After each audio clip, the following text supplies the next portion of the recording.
Hello everyone. In this video, we will talk about basics of service-oriented architecture and microservices architecture.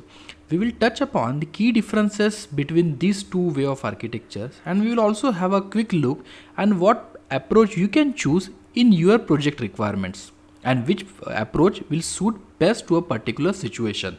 If you are working in IT or in cloud computing field, you have most probably well aware about this debate which goes on between this service oriented architecture and microservices. After all, everyone is talking about microservices and agile applications these days. And at a first glance, I understand that both of these approaches sound very similar in some or the other way. But having said that, there are some differences in both of these approaches, and let's have a close examination of both of these two approaches. So let's first quickly see what service oriented architecture is. So service oriented architecture is an enterprise wide approach to software development of application components, and it takes advantage of reusable service components. In SOA software architecture, each service is comprised of the code and the data integrations which is required to execute a specific business function. So specific business function could be checking of a customer credit, processing of a mortgage application, or creating sales order, etc. The service interfaces provides loose couplings, and what it means is that they can be called with little or no knowledge of how the integration is implemented underneath. Because of this loose coupling and the way these services are published, development teams can save time in reusing the components in other applications across the enterprises. And this particular point is of course benefit as well as risk. Benefit is of course development teams can save time by reusing the components. For example, if I want to integrate to a particular database application, that integration code can be reused by different applications within my enterprise. But at the same time, if I want to do any change into that particular integration logic, then you can understand that I need to involve all the stakeholders who are involved in calling that particular database application. So you can see implementation wise it may save time, but from updating point of view or testing point of view, it is definitely gonna take much more time. And as a result of the shared access to this enterprise service bus which is being used in SOA, if issue arise, it can also affect the other connected service, and hence it is also a risk along with the obvious advantage that we discussed before. Now in SOA application, XML data is the key ingredient for solutions.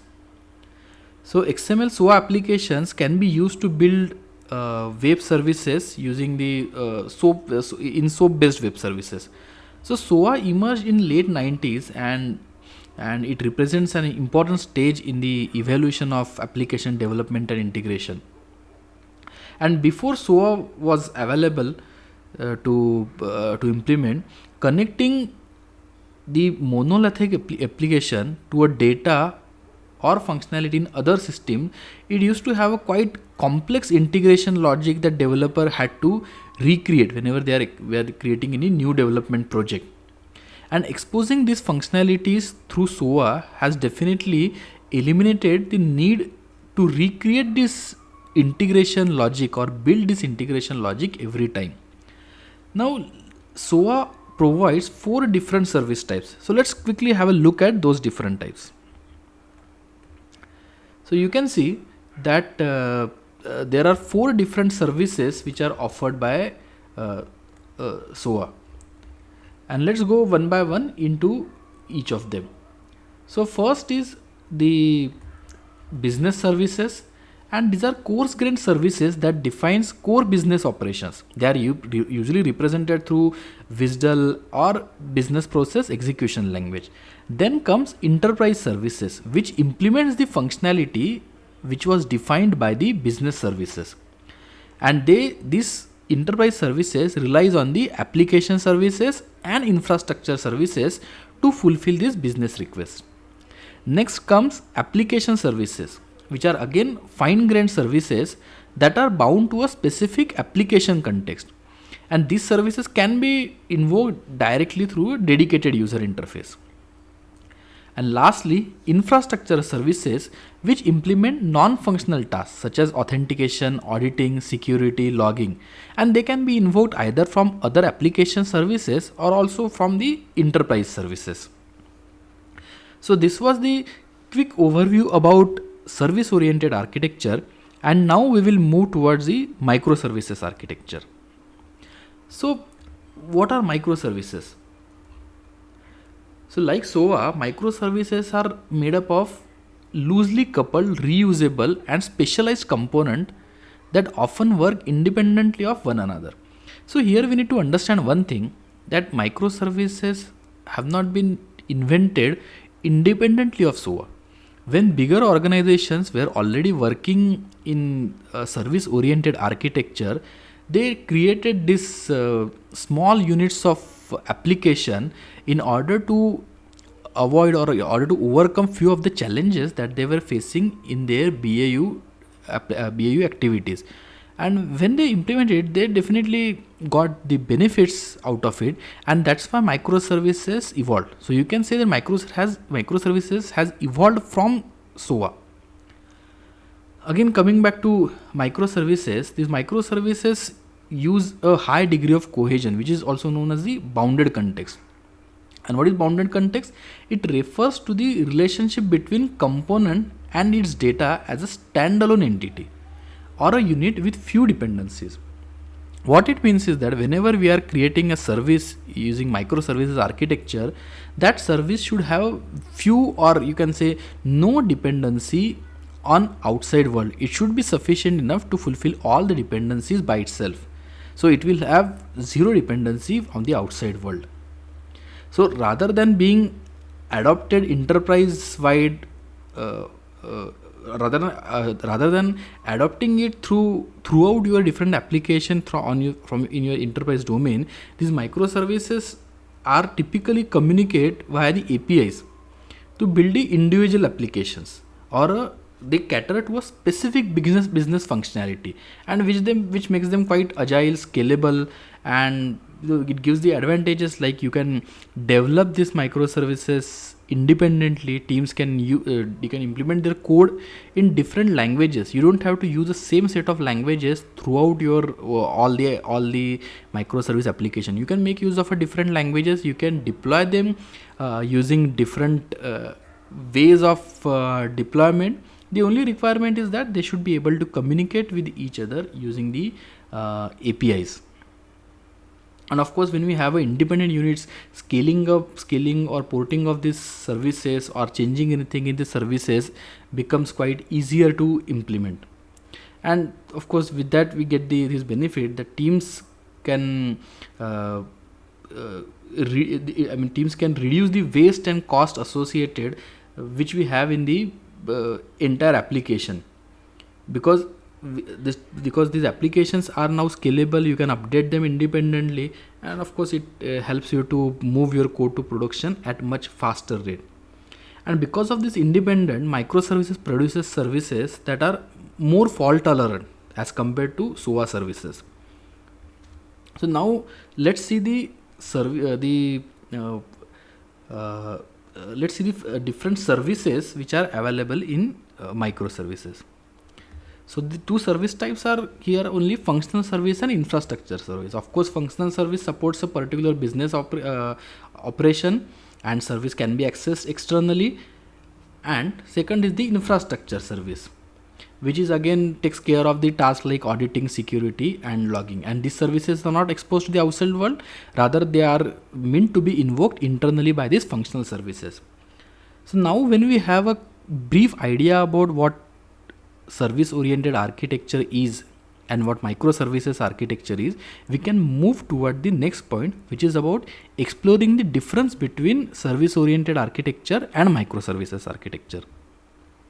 So you can see it from the stack point of view, the services application and application server. So in SOA architecture, those are being bundled as a single unit, whereas microservices architecture says that we will have a separate entities for these three particular stacks.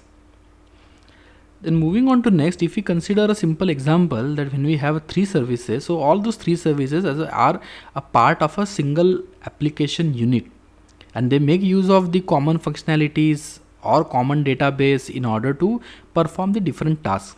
Whereas when we compare the same implementation in microservices architecture, we can see all the three services are independent units. They don't have any dependency on one another, and they have a separate database implemented on their own, which won't be shared across different services.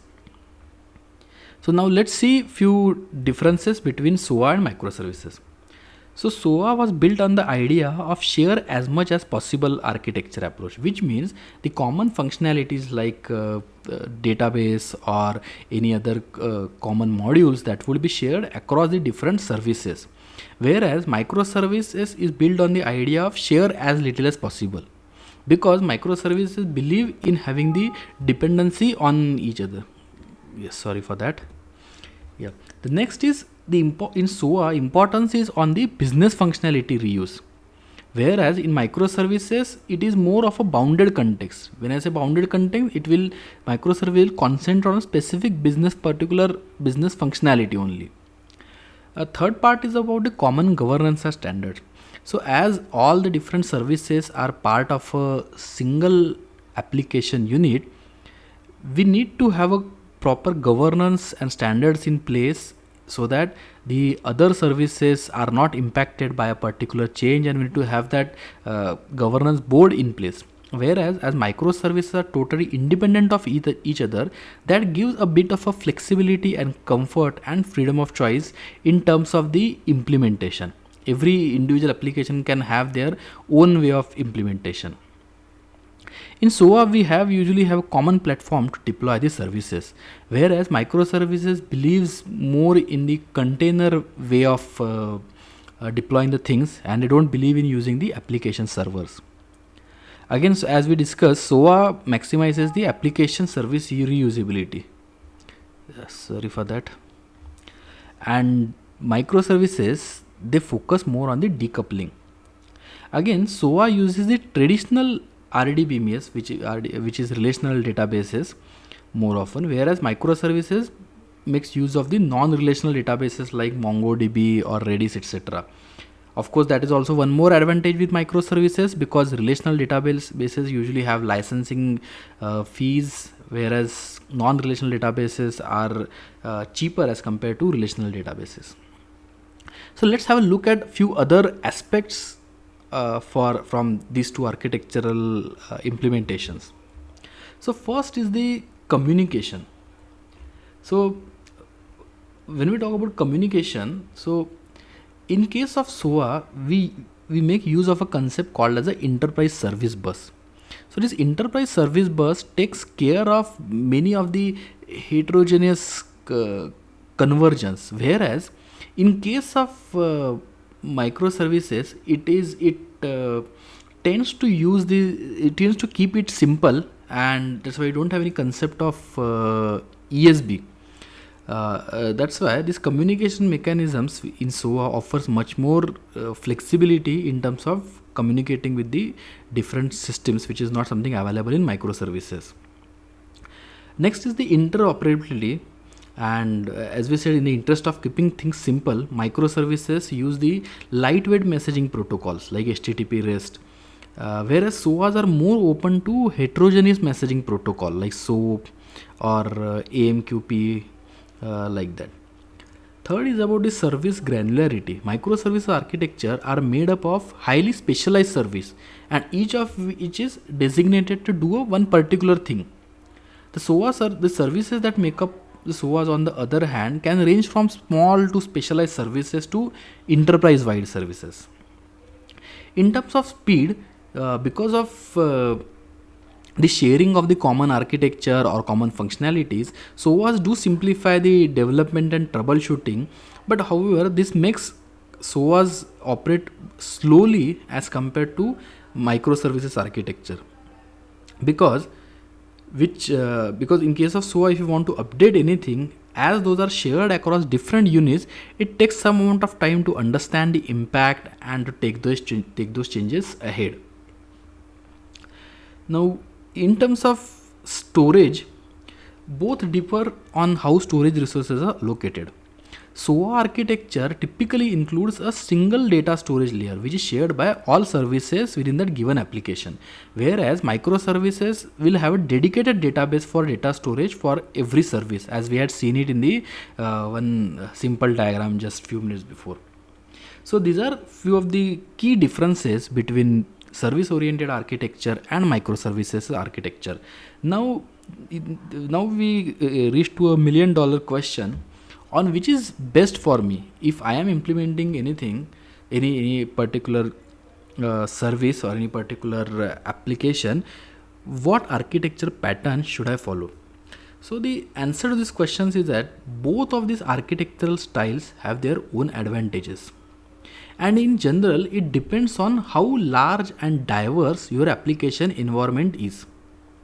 Both SOA and microservices can use automation to speed up business processes, but we have to understand more one thing here, that SOA is more beneficial when we have the diverse and complex environments, because SOA supports this integration between different heterogeneous application messaging protocols using these ESB concepts. Whereas if we have a smaller environment including web and mobile application and which do not require such a robust communication layer, and so in this case microservices architecture is preferred because it is easier to develop in this particular case. Now we also need to understand one thing, that when your application is comparatively early stages of your development, you might find microservices as a good choice. But as your business grows, you may need to have capabilities like complex request transformations or heterogeneous integrations, and in such a situation you may likely to use or tend a bit towards SOA pattern to replace your microservices architecture. And if you are developing the applications, of course microservices gives good control to you as a developer. But again, as I said, if you want to orchestrate a number of business processes, SOA provides you the better set of tools to do that. And as I said, both have their own set of advantages which we discuss. Now depending on these parameters, I think you can make a choice for which architectural pattern you can opt in your project. So I hope this video is helpful to you in understanding both these patterns and comparing the key parameters on this. You can check other videos in my channel, and you can like and subscribe to my channel to get the regular updates about the videos that I put in. Thank you very much for watching, and I'll see you in the next video.